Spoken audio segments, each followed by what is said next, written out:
Okay, to make a tooled metal dragon or mythical creature, you have to start first with a sketch.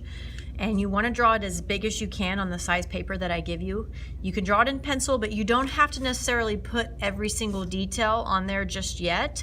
In fact, some of these scales and stuff, you might want to wait until you actually start drawing on the metal, but you want to have at least the outline on there as big as you can. And then you'll bring it up to me and I'll help you find a piece of aluminum. This is a little thicker than like aluminum foil. It's for art making, and we're going to be drawing in the metal. Another word for whenever you do that or you manipulate metal is called metal tooling, and we're going to be using a couple of tools, and I'll tell you a little bit more about those in just a second.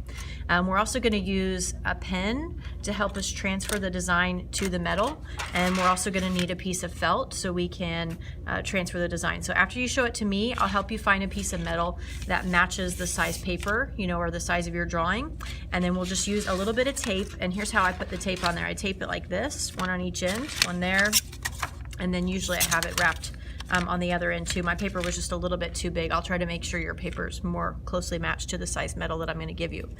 So after you get it taped on there, you'll grab a piece of felt. This is just for crafting or whatever, but we're going to use it to make a cushion underneath. You're going to set it on the felt, and then you'll need the ink pen. And the reason we're using an ink pen is because we're going to draw right on top of our pencil lines, and you have to press kind of hard, but not so hard that it makes the paper rip. And this is where you're going to start to transfer the design into the metal. Okay, so you'll trace your entire drawing. I've already done that step, so I want to skip showing you that entire part because that takes a little bit of time. So that's why it's important that you have like a good drawing, because then you'll transfer it to the metal directly from your sketch. You'll just trace over it, and then you can kind of peek and make sure it's transferring. And then by doing it with a pen, you can tell what you've already done and kind of keep track of that. And once you've got everything transferred, then you can unpeel the tape. I usually tell kids don't throw the tape away. In fact, if you just want to lift your drawing up, we can keep it as like a cover to kind of protect it while you're coloring on it and stuff like that until you're ready to attach it to the frame and stuff.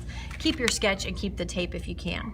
Okay, so now after I've transferred all the lines, you'll notice that some of the lines on yours especially, you'll notice that they're not very deep. So it'll help if you take a pencil, and this is where the detail part comes in. Since the lines aren't very deep, you need to take a pencil and go back over them. So if you don't necessarily want to transfer all the scales, like if yours is a very scaly dragon, you might want to wait to even just do the scales with pencil. Even if you haven't transferred them all, you could wait and do this as like its own step. I can see mine because I did go over all of them in pen, except for down here on the tail. I got kind of tired of doing that with a pen because I knew once I got down here, I would be doing them all again anyway. So I'm going to take a minute to do that. I'm just going to draw all those little scales so his tail looks scaly. Now I've got a lot more that I need to do to carve this in a little bit deeper, but I want to show you how you can use the metal tool. You want to be careful whenever you're tooling your metal that you don't pop all the lines that you just did back up. But like on my wing, if I want to make this more 3D, I can trace the lines, and then I can take this tool on the back of the metal. How I do this is I usually put one hand underneath the metal, and then I use the tool on the back, and I just sort of press the metal so that it makes it pop up on the other side, which is going to be the front. So this is the back. I'm just rubbing this with the metal tool and pressing it up so that it's starting to pop up or look more 3D.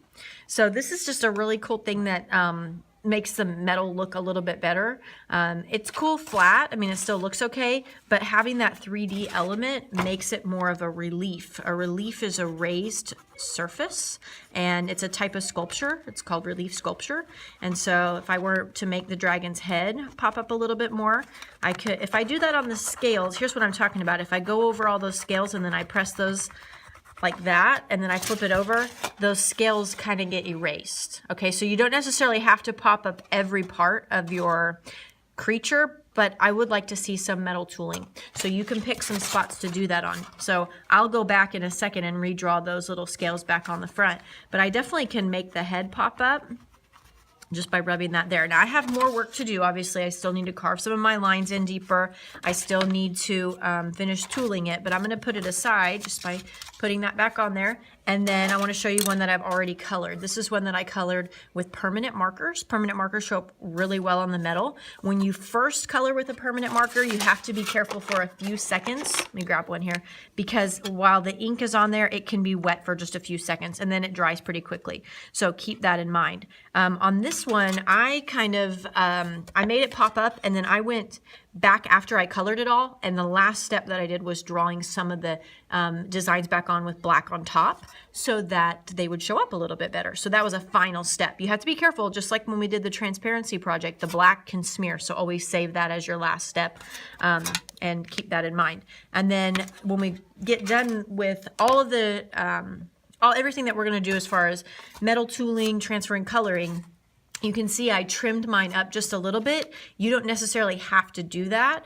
This is just one option, and then I made a little frame for it. So the very last thing would be decorating the frame, and then I will use hot glue for you when you have it all finished, and we'll hot glue this just to the metal, or the metal frame to the paper frame. That will keep your metal from getting bent up.